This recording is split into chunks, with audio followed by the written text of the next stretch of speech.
que están muy de moda, que en principio la ley de cadena alimentaria era algo que sí o sí tenía que beneficiar al productor agrícola, pero que conforme se ha ido desarrollando la ley de la cadena alimentaria, pues está causando muchos problemas y precisamente está causando problemas a los productores y a los agricultores y a los ganaderos en general. Así que tengo aquí conmigo esta tarde a Soledad Fernández Reyes y a María Marañón Astolfi, que nos van a hablar y nos ofrecerán una visión lo más clara y práctica posible de la norma esta de la cadena alimentaria. Hemos estado charlando un momentito ahora aquí antes de que empezara, son abogadas con mucha experiencia, con mucho prestigio y probablemente nos darán información que nos ayudarán a todos. Así que si os parece, pasamos a ello. Se me ha olvidado que me ha dicho Rafa Navas que cuando acabe esto no podemos hacerlo en el paseo marítimo, pero sí en el cobertizo marítimo podemos tomar una cervecita. Muchas gracias, cuando queráis. Bueno, pues buenas tardes lo primero y muchas gracias por la asistencia, ¿no?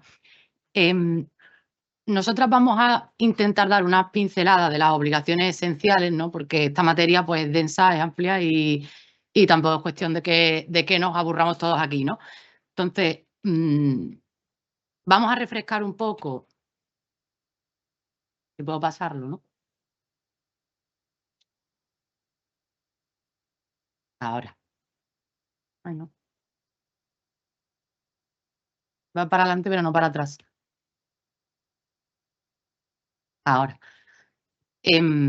Vamos a dar una pincelada muy breve sobre algunos aspectos relacionados con el ámbito de aplicación, pero sin detenernos mucho en esta cuestión, para pasar a lo que realmente ha sido más controvertido, ¿no? Que son esos conceptos de precio y coste efectivo de producción, ¿no?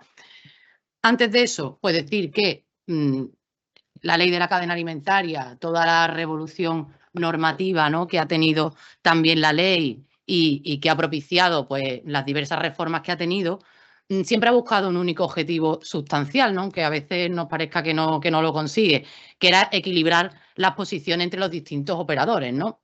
Con el objetivo último de beneficiar al productor primario, ¿no? Al agricultor, al ganadero. Esa era la idea. ¿De qué manera? Pues obligando por primera vez a que los precios se fijaran de abajo arriba, ¿no? Y no de arriba abajo como se venían fijando, y suponiendo ello que las responsabilidades se repartían del siguiente modo. Para el productor primario se le daba la responsabilidad de saber sus costes, lo cual no siempre es fácil, ¿no? Pero era una responsabilidad que se achacaba directamente al productor primario. Y por otro lado, el comprador iba a tener la obligación, la responsabilidad de asegurarse de que estaba pagando un precio justo que cubriese esos costes de producción. Bueno, en cuanto al ámbito de aplicación de la norma, ¿no? Por no enrollarnos demasiado en este punto, pues la ley de la cadena es aplicable a las relaciones comerciales, ¿no? Que haya entre los operadores de la cadena. Este concepto de relaciones comerciales es importante porque aquello que no se entendiera relaciones comerciales quedaba fuera de la aplicación de la norma. Un supuesto que es el prototípico ejemplo de ello es las entregas que tienen que hacer los socios cooperativistas a las cooperativas por obligación estatutaria, ¿no? Esas entregas de socios no se entendían relaciones comerciales y por ello desde el principio estos socios se preguntaron, bueno, entonces estamos fuera en estas transacciones de la aplicación de la ley. Pero veremos que no, ¿no? Que también se les aplica en sus obligaciones más sustanciales. En cuanto a algo relevante sobre las últimas reformas en el ámbito objetivo, pues que se incluyeron muchos más productos. Antes solamente eran productos destinados a ser ingeridos por seres humanos y después de las últimas reformas pasaron a ser productos también que se ingerían por animales e incluso que no se iban a ingerir en absoluto, ¿no? Como el cáñamo, el corcho, el lino, tabaco, entre otros, ¿no? Todos los que estuvieran en un anexo que había en el Tratado, en el anexo 1 de funcionamiento de la Unión Europea.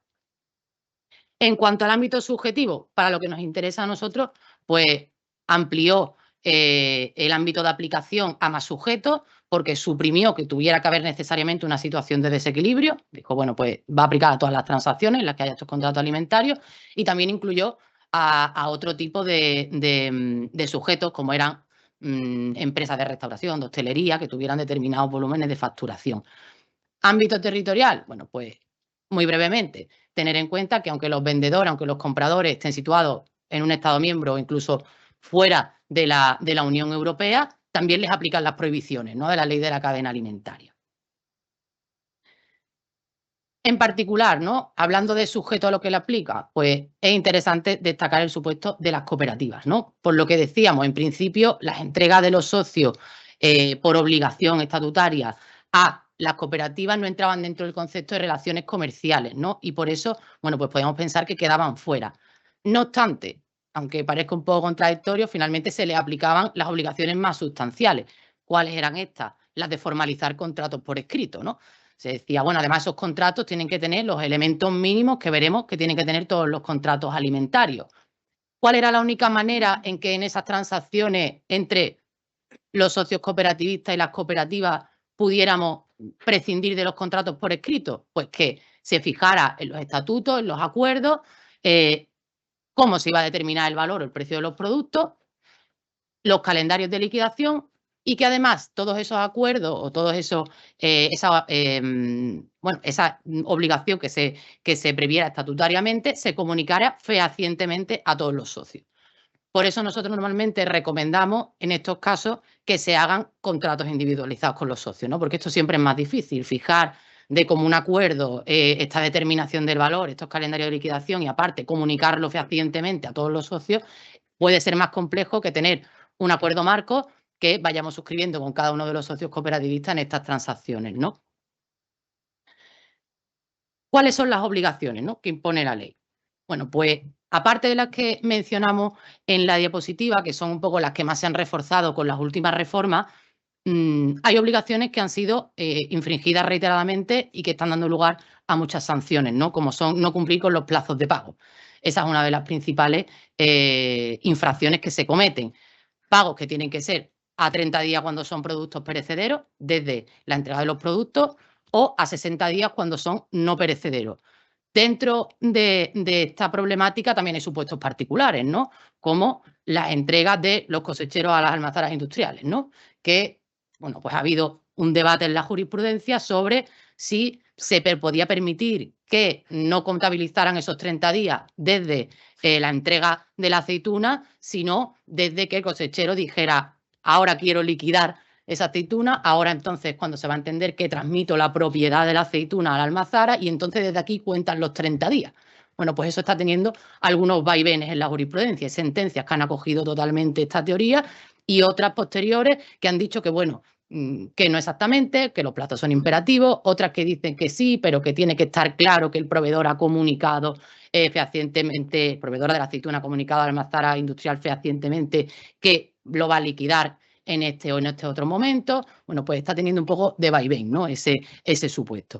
Aparte de esto, pues la clara obligación es formalizar por escrito antes de entregar los productos, siempre antes de entregar los productos, el contrato. Y esto va desde la producción hasta la distribución.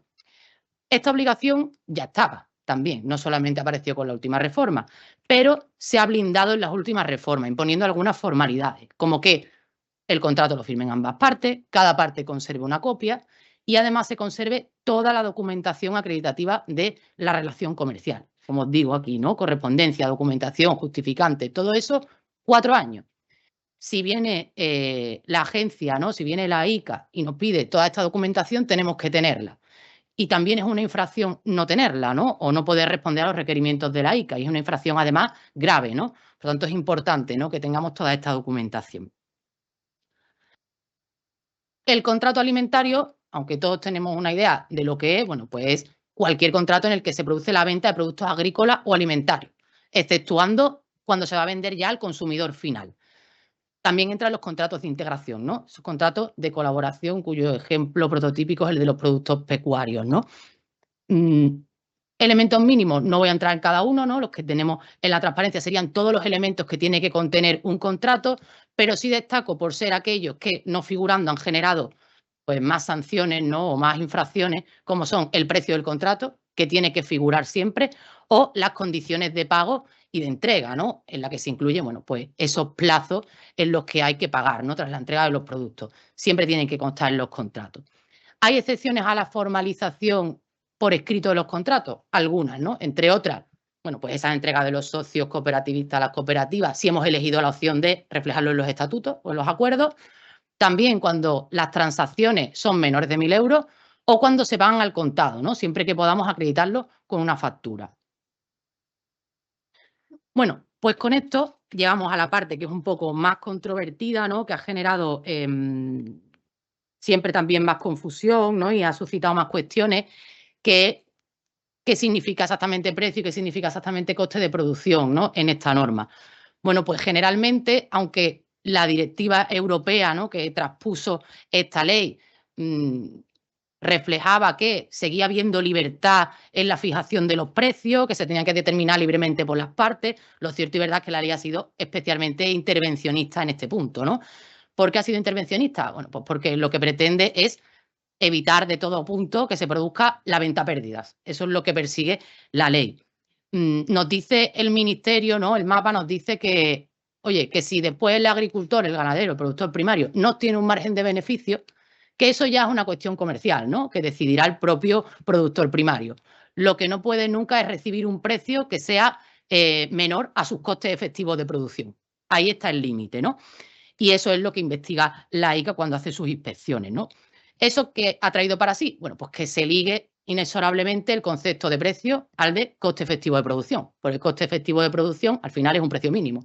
Es un mínimo infranqueable que no se puede, bueno, pues que no se puede pagar un precio inferior a ello. ¿Qué inquietudes ha generado? Bueno, pues cuestiones que se nos suscitan mucho son, bueno, ¿cómo fijo de antemano un precio sin saber cómo productor la resulta de mi campaña? ¿Cómo determino unos costes que pueden ir cambiando a lo largo de la vigencia del contrato? ¿Qué partidas integran el coste efectivo de producción? ¿Tengo que dar a conocer al comprador mi estructura de coste? ¿Me puede obligar a darle a conocer esa estructura de coste? Bueno, pues a todas estas preguntas la ley de la cadena, pues desgraciadamente no nos da respuesta, ¿no? Simplemente lo que nos dice es que el precio tiene que incluir todos los pagos, incluyendo también los descuentos aplicables, que se puede fijar como un fijo, ¿no? Por ejemplo, como un precio diario o como un variable, un precio medio de campaña, pero que si es variable, tiene que estar sujeto a unos criterios que sean objetivos, que sean verificables. Digamos, que las partes no nos tengamos que volver a sentar a acordar el precio una vez que decidamos la entrega de los productos, sino que determinemos ya inicialmente en el contrato una fórmula de cálculo ligada pues a cualquier índice oficial y llegado el momento de entregar el producto solo tengamos, ¿no?, pues que rellenar esa fórmula de cálculo y nos dé el precio, ¿no?, que ya esté fijado, que esté determinado desde el inicio. Y que en todo caso, pues que siempre sea superior a los costes efectivos de producción. Bueno, pues teniendo en cuenta esto, ¿qué es el coste efectivo de producción? Bueno, pues son todos los costes que necesitamos para desarrollar la actividad y para producir el producto, de que se trate. Nos dice la ley que para determinarlo tendremos que estar al conjunto de la producción comercializada, para la totalidad o para parte del ciclo económico productivo. Y además que el productor puede imputar esos costes como mejor considere, ¿no? Dependiendo, pues en cada contrato, los productos que venda, las calidades que tenga, las características, podemos ir jugando un poco con la imputación de esos costes, siempre con criterios racionales, ¿no? No como nos dé la gana, pero ligado un poco a los productos que estemos vendiendo en cada contrato. ¿Qué implican estos costes? ¿Cuáles son estos costes? Pues, por ejemplo, semillas, ¿no?, fitosanitarios, fertilizantes, combustibles, costes de riego, maquinaria, alimentos para los animales, los propios gastos veterinarios, incluso algunos menos intuitivos como cuotas de préstamos que estemos pagando porque los hemos necesitado para adquirir instalaciones en las que necesariamente tenemos que desarrollar nuestra actividad. Todo eso serán costes efectivos de producción. Interesante también sobre el coste efectivo de producción es que en las últimas reformas se ha suprimido una obligación que existía en la ley, que era declarar en el propio contrato que el precio cubría los costes. ¿Por qué? Bueno, incluso se ha llegado a considerar que esta cláusula es abusiva, ¿no? ¿Por qué? Bueno, pues porque la idea es que de verdad eso pase, no que el comprador introduzca esa declaración en el contrato y ya el productor primario quede vinculado por haber dicho que se cubrían sus costes efectivos de producción. ¿Qué se hace? Se suprime esa obligación y se dice, no, habrá que comprobar si realmente el precio cubrió los costes efectivos de producción independientemente de lo que se diga en el contrato. Lo anterior también que se haya suprimido, lo que nos da cuenta es que además este es un derecho del productor primario que es irrenunciable. No se puede renunciar por contrato a este derecho, ¿no? Es imperativo que así se haga, ¿no? De hecho, si se incumplen estas estipulaciones, ¿no?, si se incumple que el precio sea superior al coste efectivo, van a pasar varias cosas. Primero, que esa cláusula será nula civilmente en el contrato. Segundo, que puede conllevar una sanción administrativa. Y tercero, que el productor primario podrá exigir resarcimiento, ¿no?, en sede judicial de los daños y perjuicios que se le hayan causado, ¿no? Además, otra cosa a tener en cuenta, si ya desde el inicio nos hacemos una idea de que el coste efectivo de producción no se va a cubrir con el precio que nos están ofertando, el propio Ministerio nos aconseja que lo que tenemos que hacer es dejar constancia de ello, ¿no? Literalmente nos dice, para el supuesto que el precio ofertado no supere los costes, el productor, lo debe hacer constar de manera expresa en la negociación y se lo debe hacer saber al comprador. Y decimos, bueno, ¿y cómo, no? Nos dice, pues, por ejemplo, a través de un correo electrónico, ¿no?, que deje clara constancia de este precio que se me está ofreciendo no va a cubrir mis costes efectivos de producción, ¿no? Para que tengamos claro que cuando yo me vea obligado, por lo que sea, a firmar ese contrato, no se han cubierto mis costes efectivos de producción. ¿Por qué? Bueno, pues porque a cada uno su responsabilidad, ¿no? Al comprador se le da la responsabilidad de pagar ese precio justo y, por otro lado, también el Ministerio ahí va intransigente con el productor, diciéndole que cada productor debe conocer qué coste asume para producir el producto. No siempre es fácil, pero esa responsabilidad recae sobre el productor primario, que es el que tiene que determinarlo y nos dice, bueno, porque diríamos, ¿cómo lo hacemos? Pues nos dice, se puede basar en el cálculo analítico de sus propios costes, los costes de su explotación o tener en cuenta información que facilitan las administraciones. La información que facilitan las administraciones sabemos que no es demasiada, ¿no?, para fijar los costes en cada caso particular. Bueno, pues muchas veces podemos contar con expertos, con peritos que nos hagan periciales para estimar esos costes, ¿no? De hecho, en gran medida es lo que se está haciendo, ¿no?, en la práctica. Bueno, pues yo con esto doy paso a mi compañera Soledad.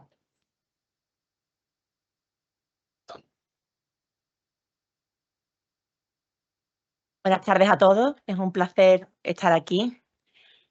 Y continuando con lo que exponía mi compañera, una de las grandes novedades de las últimas reformas de la Ley de la Cadena Alimentaria ha sido la aprobación del registro digital de contratos alimentarios.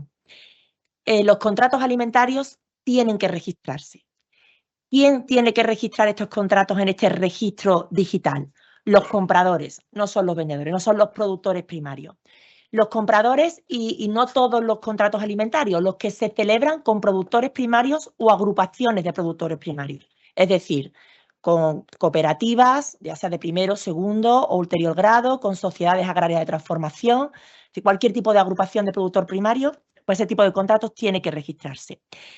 Tiene que registrarse el contrato y sus modificaciones. Y tienen que registrarse antes de la entrega. Es decir, no pueden registrarse con posterioridad. ¿Cuál es la finalidad que cumple este registro de contratos alimentarios? Aparte de que se habla de transparencia, otras muchas, pero la principal finalidad es permitir a la Agencia de Información y Control Alimentario, es decir, a la ICA y a otras autoridades administrativas competentes, pues facilitarles su labor de comprobación de que efectivamente se están cumpliendo las obligaciones que impone la ley.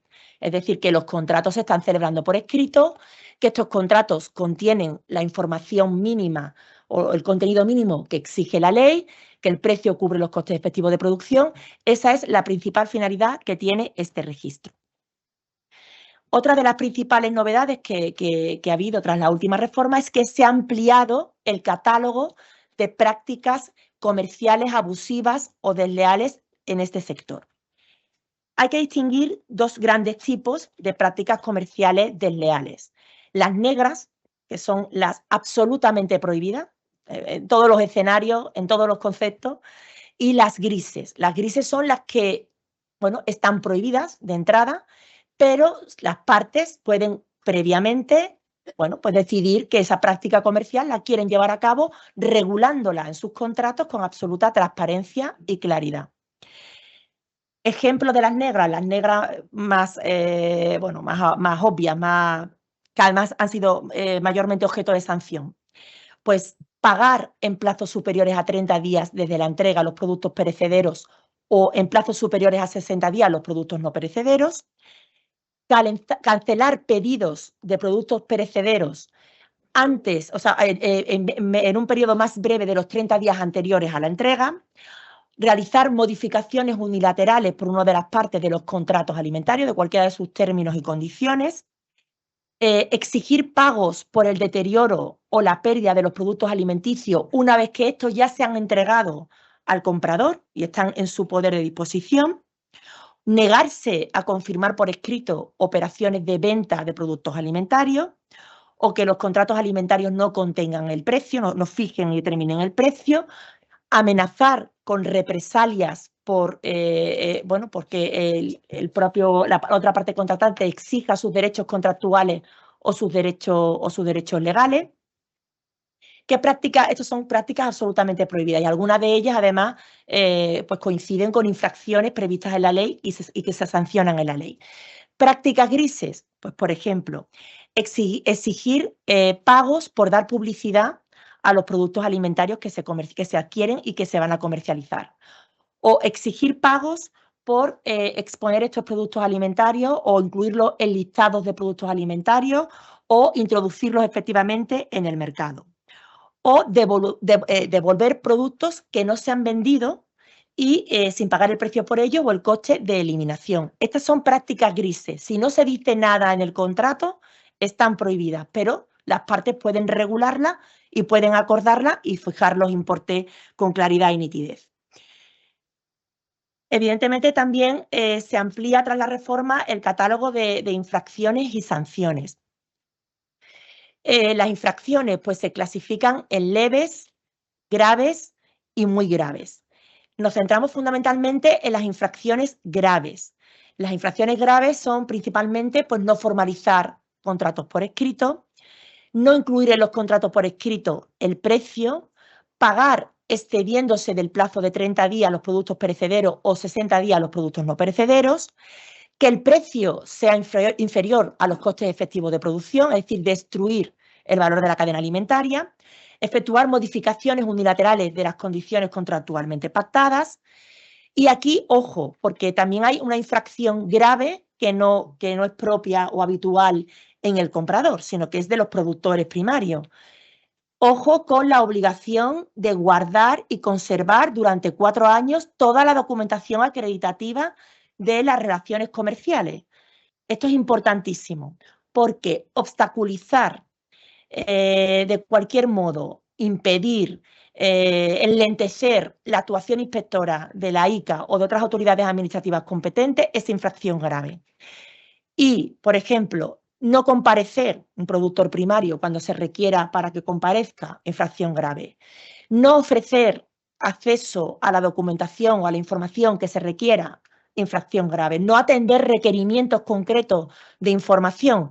Ahí estamos vendidos. O sea, tenemos que ser absolutamente transparentes con la administración sin temor a represalias, porque si hubiera represalias, también son infracciones por parte del comprador, nuestro gran cliente. Eso también es objeto de infracción por la administración. Y también hay infracciones muy graves. ¿Cuáles son las infracciones muy graves? Los casos de reincidencia. Es decir, cometer una infracción grave y en menos de 2 años, desde que es firme la sanción administrativa de esa infracción grave, cometemos otra infracción grave de la misma naturaleza, en ese caso la infracción es muy grave. Las sanciones son bastante elevadas porque las infracciones leves son de 250 a 3.000 euros, la multa que te pueden imponer, de 3.000 a 100.000 euros las infracciones graves y de 100.000 a 1 millón de euros las infracciones muy graves. Ojo, que si no cumplimos un requerimiento de la administración y en menos de un plazo de 2 años volvemos a cometer la misma infracción, pues puede llegar la sanción hasta 1 millón de euros. Evidentemente, todas las sanciones se modulan. Se tiene en cuenta la intención del infractor, se tiene en cuenta la entidad económico-social de la infracción, el beneficio que se haya podido tener la infracción y en cualquier caso la sanción tiene que ser superior al beneficio económico que se haya obtenido con esta infracción. Es decir, no te puede traer a cuenta infringir la ley, porque si al final la infracción, la sanción que te impone la administración es inferior a tu beneficio económico, pues vas a continuar infringiendo. Además, las sanciones se publican en la web del Ministerio de Justicia, concretamente en la de la ICA. Y aquí tenemos un ejemplo de las infracciones que se han publicado.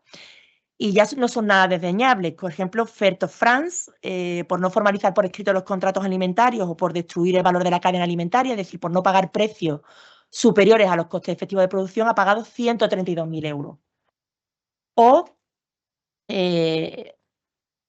otra empresa, por ejemplo, Limones Lázaro en Lourdes, también por no formalizar por escrito los contratos, no incorporar el precio de los contratos, resistencia, obstrucción, excusa o negativa a las actuaciones de la Administración, 138.000 euros. Eso porque se han considerado infracciones graves, pero como reincidan, son infracciones muy graves y son 1 millón de euros. Además, también implica para estos grandes clientes que nos compran nuestros productos, como se publican las sanciones, hay cada vez también a su vez clientes de ellos, como grandes superficies, supermercados, que están adheridos al Código de Buenas Prácticas y que puede ser para ellos suponer la pérdida de contratos, es decir, de un gran cliente, tipo el Corte Inglés, Carrefour, Mercadona. O sea, ellos exigen que se cumpla la ley de la cadena alimentaria, que puede tener unas consecuencias para ellos más elevadas. Y quería hacer alusión a lo que es antes que, como decía mi compañera María, que era una obligación antigua, la incluir en los contratos alimentarios, que el precio cubre los costes efectivos de producción. Ahora no es que haya desaparecido la obligación, sino que además incluir en los contratos alimentarios una manifestación de los productores primarios, de nosotros, los agricultores, diciendo que se cubren nuestros costes efectivos de producción es una inobservancia. Nosotros sabemos de buena tinta que a clientes que compran del sector agroalimentario, que compran a productores primarios, la ICA les está combinando o requiriendo para que excluyan esas manifestaciones de los contratos. Ahora, somos nosotros, como productores primarios, los que tenemos que velar muy bien por guardar toda la acreditación documental de cuáles son nuestros costes efectivos de producción. Porque no vale, algo que me consta que se pretende muchas veces desde las asociaciones, hablar de costes y precios medios. Los costes y precios medios no vinculan. O sea, no podemos hacer un informe pericial, decir que analice los costes y los precios medios del tomate, de la naranja, de lo que consideremos, del aceite de oliva en determinada región, diferenciando distintos tipos de cultivos, intensivo, no intensivo.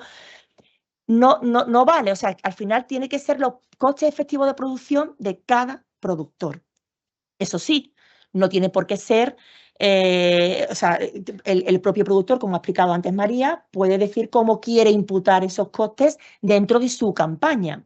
Por ejemplo, a nosotros sí nos ha ocurrido con algún cliente, o pongo un ejemplo, pues, que ha comprado, como se suelen celebrar contratos por adelantado, es decir, antes de que la cosecha se haya producido, pues se hace una estimación y ocurre que se ha comprado todo el volumen, todas las toneladas del producto que se trate, que se ha celebrado por contrato, que se ha acordado por contrato, pero ha sido un año muy bueno y ha habido una sobreproducción.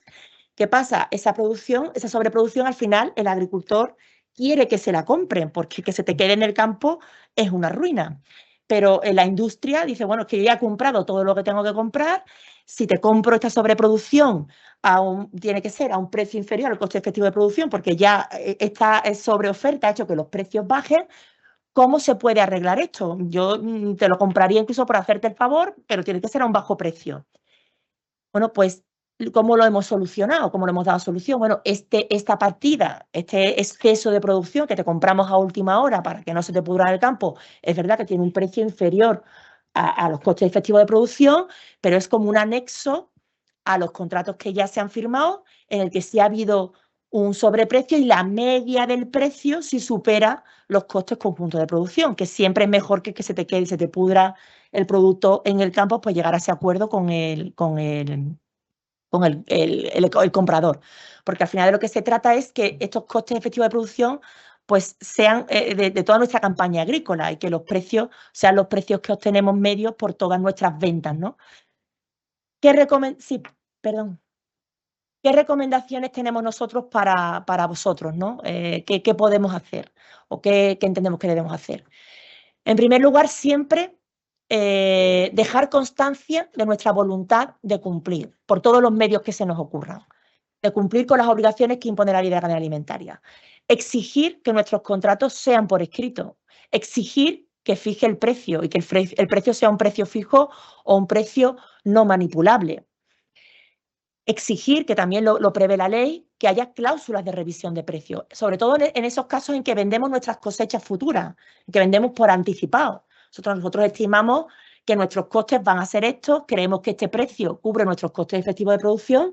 Oye, pero tenemos que prever una cláusula de revisión de precios. ¿Qué ocurre si nosotros somos capaces de acreditar que desde que nosotros celebramos el contrato hasta que, bueno, pues producimos nuestra cosecha, se han elevado nuestros costes, porque ha habido una guerra en Ucrania, porque se han elevado los costes de la energía, porque ha habido plagas, se han elevado los costes de fitosanitarios, en fin. Hay que prever cláusulas de revisión de precios. Y, bueno, pues fundamental también, lo que os hemos dicho, hay que guardar y ser muy ordenados con toda la documentación, tanto la acreditativa de nuestros costes efectivos de producción, como la que regula, o sea, la que documenta toda nuestra relación comercial con nuestros vendedores por si somos objeto de una inspección, que cada vez vamos a ser más objeto de inspección, no porque nos estén inspeccionando a nosotros, porque lo mismo están inspeccionando a un gran cliente nuestro. Y bueno, poco más. Sí que es verdad que, por ejemplo, una cosa que a nosotros nos da muchas veces quebraderos de cabeza, es que, claro, además desde los dos lados, desde el lado del productor y desde el lado del comprador. El productor, o sea, al final, dar a tu comprador información sobre tus costes efectivos de producción, los tuyos particulares, es una información muy sensible, porque eso puede llevar a que la tendencia sea a minimizar nuestros beneficios. Si al final nuestro gran cliente, sobre todo si dependemos de uno o de muy pocos clientes, conoce nuestra estructura de costes, va a tender siempre a que el precio toque esa estructura de costes y nuestros beneficios se minimicen. Y por otro lado, del lado del comprador o de nuestro gran cliente, pues evidentemente puede hacerse una idea de cuáles son los costes efectivos de producción. Incluso algunos grandes clientes son también productores. Pero es que eso varía. No es lo mismo una producción modernizada, una producción intensiva, que una producción más artesanal, o sea, una producción agrícola más artesanal. Entonces nunca puede tener la certeza. Bueno, del lado del que compra, pues nuestra recomendación siempre es hacer un informe pericial con distintos tipos de cultivos para que tenga una idea de cuáles son esos costes medios, una información real. Pero del lado nuestro, o sea, de nuestro lado, que no queremos facilitar esos costes, si nos aprietan mucho, una solución podría ser, oye, nombrar un experto independiente, imparcial, sujeto a unas estrictas obligaciones de confidencialidad, al que se le proporcione toda nuestra información sobre los costes efectivos de producción y que se manifieste sobre si el precio excede o no excede de esos costes efectivos de producción, sin trasladarle el importe concretamente al comprador. Y nada más, pocas más recomendaciones. Hay que tener buena voluntad de cumplir por todas las partes y bueno, y confiar en que al final las actuaciones inspectoras cumplan su cometido. Muchísimas gracias y si os parece, pues trasladarnos las preguntas a las cuestiones que consideréis.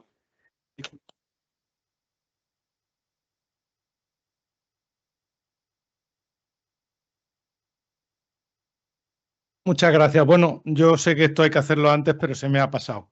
Soledad Fernández Reyes es licenciada en Derecho por la Universidad de Sevilla. Asimismo, es socia del Departamento de Procesal Civil de Aramburu y Gómez Villares y Atienza Abogados. Tiene una experiencia de 20 años en el asesoramiento jurídico en materia de derecho civil. Me parece muchos años de experiencia. Y litigadora. y está especializada en procedimientos judiciales y de arbitraje.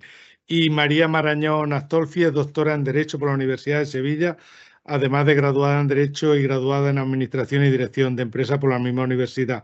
Autora de muchas publicaciones y ha sido ponente e invitada y comunicante en diversos congresos y jornadas tratando de materias relativas a derecho civil y derecho procesal, derecho privado comparado. Asimismo, es profesora de la Universidad de Sevilla, adscrita al Departamento de Derecho Civil e Internacional Privado y abogada en el Departamento de Procesal Civil y Arbitraje de Montero, Aramburu, Gómez, Villares y Atienza. Bien, me dice también Rafael Navas, que lo sabe todo, que nos han seguido a través de nuestros medios digital 173 personas, si no he leído yo mal hace un momentillo. Y ahora, bueno, me gustaría que si alguien tiene preguntas que hacer o algún tema que comentar o alguna duda, todos son dudas. Ricardo. No entiendo cómo no admiten los costes de producción de los distintos cultivos, que tiene que ser por persona, por agricultor que hace el contrato. Primero, muy difícil porque tú cuando vas a hacer el contrato que vas a vender algo, todavía no has terminado con el ciclo. Todavía te No quedan lo muchos sabes. gastos, no sabes, eso es imposible hacerlo cuando vas a empezar una campaña de aceituna en octubre y a lo mejor termina Totalmente. en febrero o marzo. ¿Por qué no admiten? No entiendo por qué no admiten unos precios medios por cultivo.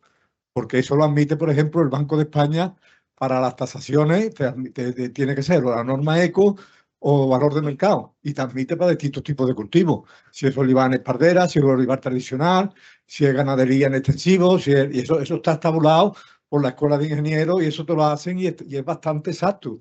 No sé por qué no admiten esos precios y simplificaría mucho todo este tipo para los contratos de la cadena, entiendo yo. Sí, la verdad es que la ley es muy clara al respecto, que son los costes efectivos de producción concretos del productor. Y además que es el propio productor el que puede decidir cómo quiere imputarlos, hombre, siempre con unos criterios racionales, ¿no? Lo que ocurre es que al final, todo esto también entra mucho en pugna con el derecho de la competencia. Siempre que hay asociaciones, hay grupos de interés que elaboran informes económicos o que encargan informes económicos, existe un riesgo de que esos informes económicos a lo mejor no sean todos los exactos o todos los rigurosos que son. Y claro, desde el lado del comprador, muchas veces los propios compradores o grandes industrias tienen sus propias producciones, eso es muy habitual. O sea, las grandes industrias alimentarias muchas veces son también productores, tienen grandes producciones. Entonces, nosotros, como manejamos ambos lados, muchas veces y sabemos cómo funcionan, cómo piensan, es que tienen sus propias producciones. Cuando se les presenta un informe y ellos también son productores y ven que en el informe los costes efectivos de producción son superiores a los que ellos tienen en sus propias producciones, pues no lo ven a lo mejor como un precio de referencia. Y bueno, no hay una obligación, lo que sí está claro es que no hay una obligación legal de considerar como precio, costes efectivos de producción, costes medios. Eso no es así. Habla la ley clarísimamente del coste de cada vendedor. Todo. No.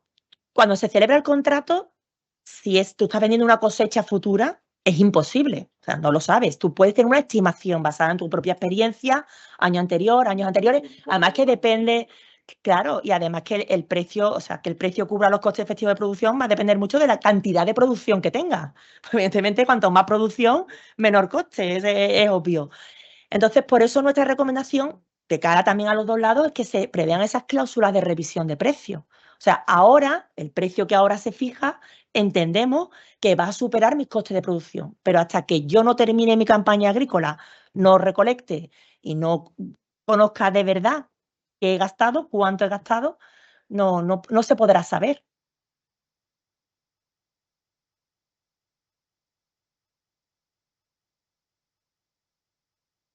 Importantísimo que lo tengáis, importantísimo porque, porque os he dicho que es que se considera también una infracción grave no colaborar activamente con la agencia, con la inspección, con la administración. Y falta, o sea, es que vas a estar obligado a enseñar tus costes para sí, que seguramente tú no eres el objeto de la inspección, el objeto de inspección puede ser que sea la industria o el siguiente eslabón de la cadena, pero si lo están inspeccionando a ellos, te van a pedir a ti tus propios costes. Se cubre, si el precio está cubriendo los costes. Esa misma información que nos cuesta tener para el comprador es la que nos va a requerir la ICA, es la que nos puede suponer una sanción, porque es la única manera que tiene, bueno, comprobar en el contrato que se ha pagado y ver los costes por el lado del productor primario. O sea, que es que lo tenemos que hacer, es un ejercicio que hay que hacer al final. La ley de la cadena alimentaria ampara una obligación al comprador para, si quiere el agricultor, incluir esa cláusula de revisión de costes. Es contenido mínimo del contrato alimentario. De hecho, dentro del contenido mínimo que tienen los contratos, si nos fijamos, nos dice duración, entrada en vigor, condiciones de renovación y modificación de los contratos, ¿no? Entonces, dentro de este contenido mínimo se incluye el de revisar también el precio, ¿no? y revisar un poco, bueno, pues todo ese tipo de circunstancias. Aunque sea contenido mínimo, no es de los que más se hace, ¿no? Y por eso nosotros muchas veces lo recomendamos. Oiga, no tenga después la situación tensa de tener que intentar renegociar un precio porque no ha fijado en el contrato que es obligación de ambas partes hacerlo, ¿no?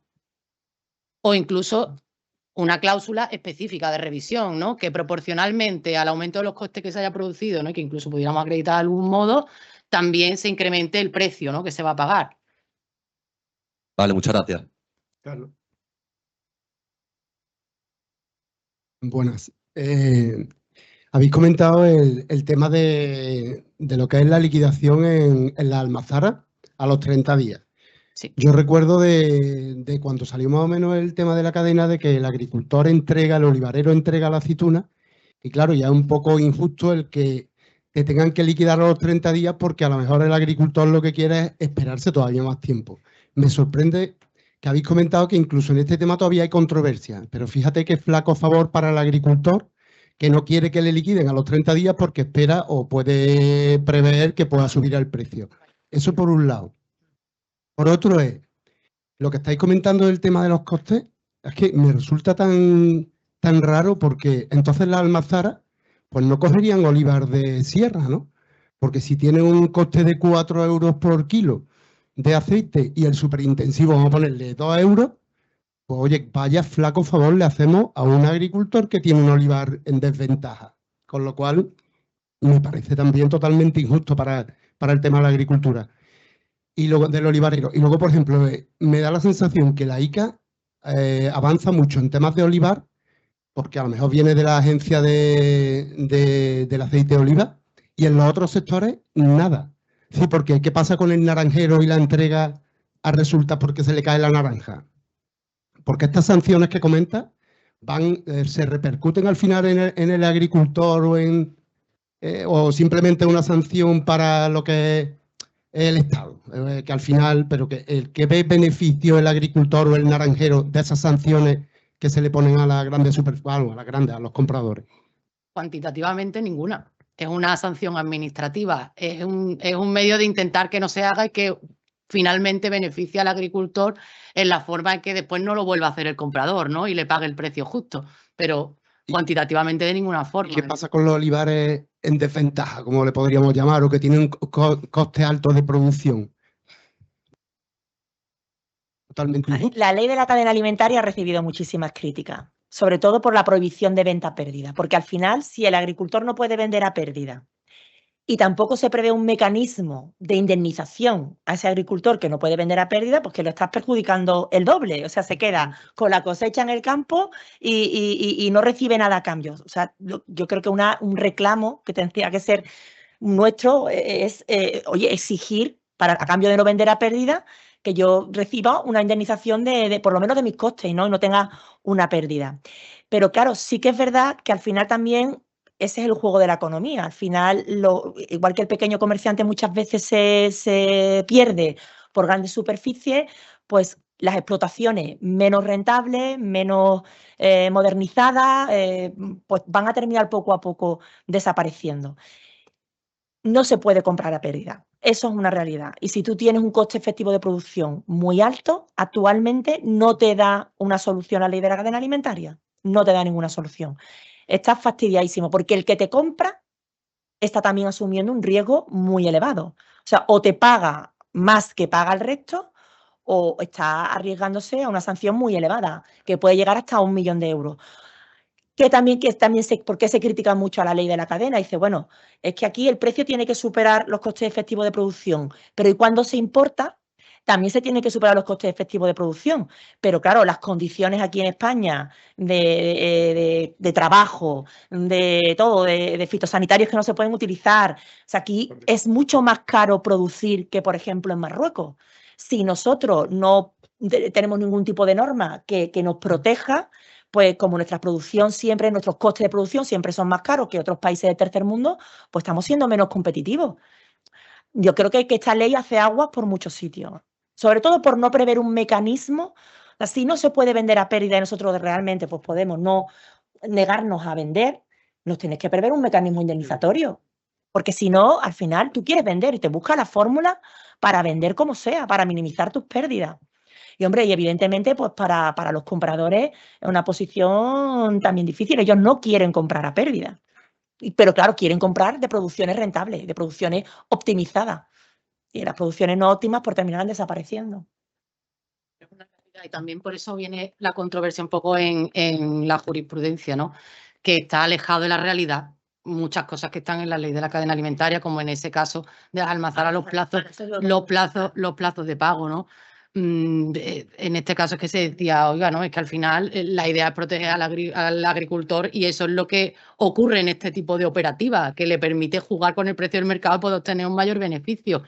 Por eso, bueno, pues hubo sentencias en favor del agricultor en este sentido, que lo que dijo fue, vamos a ver, vamos a considerar, ¿no?, que la transmisión de la propiedad se produce para poder decir, oye, vamos a darle la razón de que los 30 días cuenten de este momento para que sea más pegado a la realidad, pero después también hay otras sentencias que han dicho que no, que los plazos son 30 días y que eso es lo que hay. Ahí está un poco la discusión, ¿no? Porque esta primera fue muy, muy sonada porque revocó una sanción de la ICA, ¿no?, precisamente con esto, pero después hay alguna otra que ha dicho lo contrario, ¿no? Entonces todavía está un poco en entredicho cómo se va a solucionar, ¿no? En nuestra opinión, la verdad que debería admitirse esa solución. Lo que sí que habría que preparar muy bien los contratos y decir, esta entrega se produce en calidad de depósito y que yo tengo una opción de venta. Una opción de venta es que puedo obligarte a comprar. O sea, nosotros lo que hacemos es intentar recomendar hacer el traje jurídico adecuado para el negocio. Yo te entrego la aceituna y además te la entrego, tú eres el depositario de la aceituna y yo te doy una opción, te vendo una opción de venta.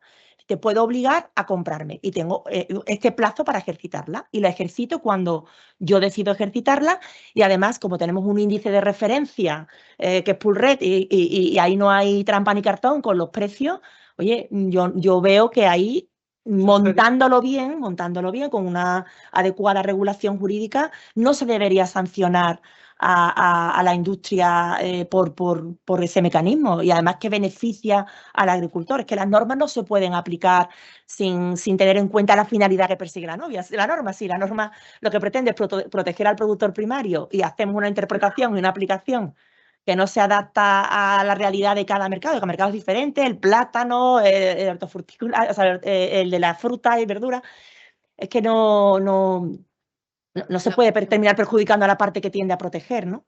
Pero al final también lo dificultoso es que después cada sentencia compra el argumento, no, porque tenemos esa solución del contrato mixto, ¿no?, que es la posibilidad, incluso en las sentencias que se habla de este contrato de depósito, que es por donde se intentan defender, aunque ya se ha visto antes que no era un contrato de este tipo, y entonces no se compra el argumento, lo que se dice, bueno, a ver, es que si fuera este tipo de contrato ni siquiera estaría sujeto a la ley de la cadena, porque nosotros los contratos de depósito no los sujetamos a la ley de la cadena, claro, ni siquiera estaría sujeto, no sería compraventa.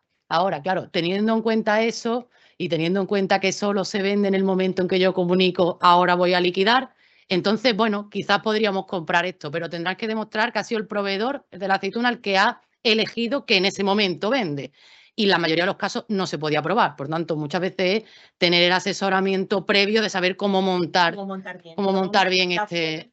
La opción de venta es durante un plazo X de fecha tal a fecha cual, yo puedo obligarte a ti a comprarme. Entonces yo, en este caso, soy el agricultor y digo, en tal fecha me tienes que comprar. Y ya tienes la referencia del precio, pero claro, hay que construirlo así desde el principio. Después no se puede decir que las cosas son algo diferente de lo que se ha realmente celebrado. Rafael Navas, sí. por favor. ¿Se oye? Sí. Hola, buenas tardes. Soy Rafael Navas, secretario general de Asaja. Sí.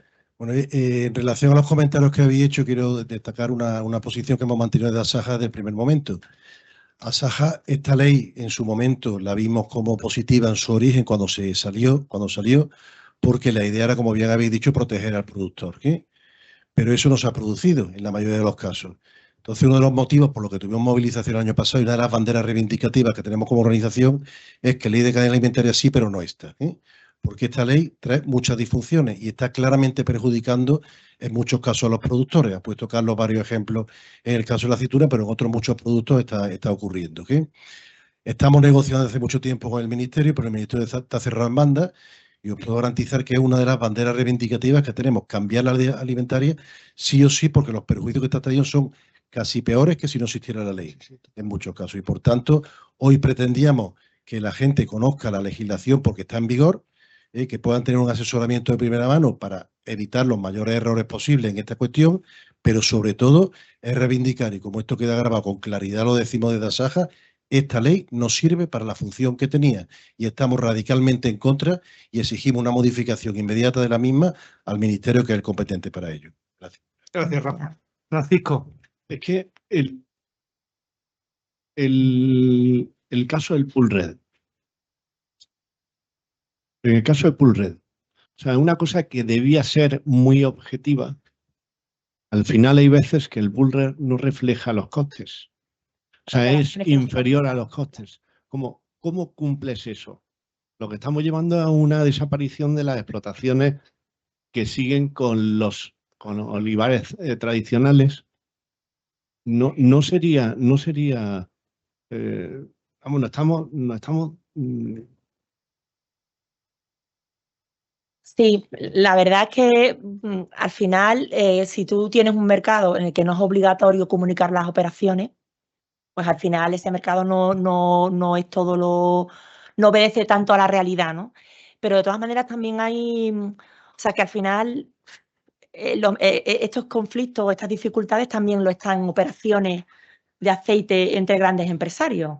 Es que el precio del aceite es muy volátil y pasa, vamos, nosotros hemos tenido de hecho temas internacionales y se compra el aceite a un precio y ahora en la guerra de Ucrania hay 20.000 cosas más y el precio del aceite se dispara y bueno, se deshacen. Uno tiene que comprar el aceite para después entregar y la verdad que son auténticos conflictos que se generan porque es muy difícil al final un producto que tiene un precio tan volátil, pues es muy difícil cumplir la ley muchas veces. El que no quiere entregar el aceite porque considera que se le va a pagar un precio muy bajo, pues se acoge a la ley de la cadena alimentaria, y el que no, pues dice que eso ha sido una variación posterior y que tienes que entregarme el aceite al precio más bajo. Y hay grandes conflictos no solamente a nivel agricultor empresario, sino entre empresarios, precisamente por la oscilación del precio del aceite. Sí. Yo a raíz de lo que habéis dicho antes de que es bueno usar la cláusula esa de modificación de precio por modificación de condiciones, bien, ya a mí se me ocurría que si yo, por ejemplo, tengo un olivar o un naranjal o lo que sea, ¿no? Y hago un contrato de venta de la producción, por ejemplo, a un precio de 1 euro la unidad o el kilo, lo que sea. Mi coste de producción en ese momento es 0,90.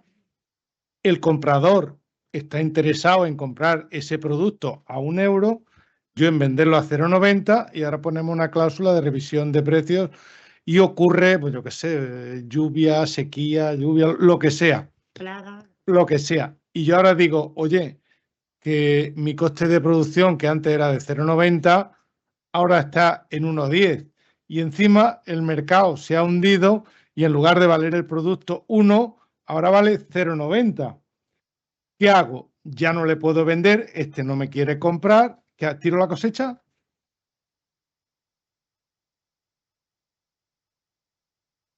Es lo que hablaba Rafa Navas el problema de fondo de la ley de la cadena alimentaria. O sea que es muy razonable que, o mejor dicho, se sacó la ley esta de cadena alimentaria para proteger al agricultor o ganadero, y en mi opinión lo que ha hecho la ley esta es más bien que proteger, perjudicar, porque la parte que compra, cuando puede comprar, digamos, a un precio que no cubra los costes de producción, no lo hará, y encima el agricultor o el ganadero, sus pérdidas van a ser mucho mayores. Es que al final los precios se siguen fijando de arriba a abajo. Exacto, la ley del mercado. En realidad no se consigue otra cosa. Eso. Al final Es que es de arriba abajo. Al final, el del sector agroalimentario tiene que después vender su producto al que le compre la gran multinacional de lo que sea. Que Yo recuerdo, humo, que produzca... Yo recuerdo hace muchos años que había precios de intervención del trigo, de la cebada, todo eso. Eso sí servía. Oye, si el mercado baja por este precio, el Estado, la comunidad, quien sea, compro a este precio que cubre los costes mínimos. Pero hoy por hoy te dicen, si no cubres tus costes, no puedes vender, te tienes que comer tu producción.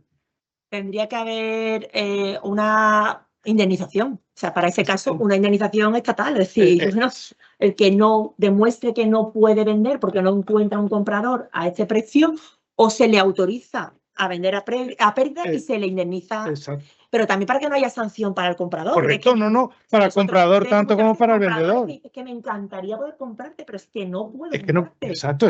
Porque no necesito, hay una sobreproducción, ya tengo toda la cantidad de producto que necesito. Esa es la cuestión. Sí, aquí lo hemos hablado muchas veces. En la ley de la cadena alimentaria, básicamente al que tiene que proteger no lo protege. O sea, protege a explotaciones nuevas de superintensivos en lo que sea, que tienen costes muy bajos, y a las grandes superficies que pueden comprar esas producciones. Al productor tradicional, al pequeño productor, al contrario, lo destroza. Eso. Bueno, si alguien quiere, es que yo tengo aquí varias preguntas que nos han hecho la gente que sigue esto por telemático. Manuel Jiménez nos dice, en el caso de que no exista contrato alimentario por escrito, ¿recaerá la sanción únicamente en el comprador? La sanción no. O sea, si no necesariamente. Se presume, si no hay contrato por escrito, se presume. La ley presume que el infractor es el comprador, pero presumir no significa que eso sea 100% así o vaya a tener que ser así. Presumir significa que es que tiene que probar, tendría que probar la otra parte, que es que, o sea, el comprador, que el infractor es el vendedor. O sea, que ha estado persiguiendo al vendedor para celebrar el contrato por escrito y que es a quien se ha negado ha sido el vendedor. Eso puede ocurrir. O sea, que no necesariamente tiene que ser el comprador. Bien. Marta López, creo que hace la misma pregunta que acabo de hacer yo. ¿Qué sucede si se ha firmado un contrato a precio fijo y durante el periodo de duración del contrato se incrementan los costes? Es lo que Intentar incluir la previsión, es lo único que podemos exactamente. hacer. Intentar incluir la previsión para que el comprador, aparte de la amenaza de la sanción, también tenga un incumplimiento contractual. Pero claro, que entiendo yo que si el comprador, una vez que hayamos incluido la cláusula esta de modificación de precios, ya no le conviene el precio incrementado, también podrá decir que no, ¿no? Bueno, si se obliga contractualmente, debería comprarlo. Es que un comprador que se obliga a comprar algo, valga lo que valga, debe ser muy difícil. Claro. Eso no va a ser fácil que no se acepte. Exactamente. Porque esa cláusula de revisión no es fácil. Exacto. No es fácil. Normalmente las cláusulas de revisión son muchas veces más que fijadas cuantitativamente, suelen ser una obligación genérica de renegociar de buena fe. Exactamente. Eso también no te obliga después a comprar. Efectivamente. Es que a nadie pueden obligarle a comprar un producto a futuro sin tener ni idea de lo que le va a costar, ¿no? Bien, Isabel Torres nos pregunta, ¿los productores primarios, agricultores o ganaderos o sus agrupaciones podrán acceder al registro de contratos alimentarios para inscribir contratos con sus clientes? No. Quien inscribe es el comprador y quien accede es la administración para sus funciones inspectoras. O sea, que únicamente es obligación del comprador. Inscribir los contratos del comprador. Antonio Sánchez nos pregunta, ¿las entregas de productos por parte de los socios a las cooperativas o a entidades asociativas se consideran una venta de producto? Es casi lo que hemos hablado. Se consideran entregas de socio, pero están sujetas a las obligaciones más sustanciales, ¿no? Que son las de formalizar por escrito el contrato y al final y respetar los costes mínimos también. Pero eso que has dicho tú de hacer un contrato de opción de venta, yo lo veo una buena solución. Para el caso del aceite, sí. Sí, claro, para cuando lo deja. Para el caso de que pueda decidir el productor cuándo quiere que se le liquide por referencia a un precio de mercado. Y en ese caso, hasta que no diga el vendedor, oye, liquídame ahora, ahí empezamos a contar el plazo de los 30 días. Ahora quiero que me compres. Eso es. y en ese momento empieza el plazo de pago. De 30 días. Correcto. De hecho, en el caso de las cooperativas se permite más flexibilidad en ese aspecto, porque precisamente muchas veces en estas sentencias que hay se hace referencia a que los cosecheros que entregan a las almazaras industriales están en desventaja frente a las cooperativas en este mismo supuesto. Claro, Porque se dice, absolutamente. se puede modular de una manera más sencilla y que sea más transparente en el ámbito de las cooperativas, mientras que cuando es en una almazara industrial quedamos totalmente expuestos al plazo desde la entrega y no tenemos manera de modularlo, ¿no? Rafael Martínez pregunta, ¿las cooperativas tienen que garantizar los costes efectivos de producción a cada uno de los socios? Sí. Y de hecho muchas veces controvertido, alguna vez lo hemos visto, cuando a unos sí y a otros no. Yo no hace mucho estuve yo con Y a tercero. un presidente de una cooperativa que decía, bueno, si a mí me ofrecen por aceite 4 y tengo 10 socios que dicen que su coste es inferior a 4 y luego tengo otros 10 socios que dicen que su coste es inferior o superior a 4, Un problema. ¿qué vendo? ¿El aceite de estos solo? Y si ahora baja el aceite dentro de un mes me van a calentar la cabeza. ¿Me explico? Totalmente. Sí, es un problema. Es que es un problema. Por eso también la recomendación son mejor los contratos individualizados muchas veces. Vale. Otra pregunta que me pasan aquí. Dice, una SAT de 4 hermanos de productores de aceituna. ¿Perdón? Ah, vale. Una SAT de 4 hermanos que son productores de aceitunas. A esa SAT solo entregan los 4 hermanos. El que vende es el mismo que compra. Imagino, eso es lo que pone aquí, ¿eh? Y después pone ¿qué ocurre? Imagino que será que 4 hermanos llevan a una SAT producto y uno de los 4 hermanos de esa SAT compra producto.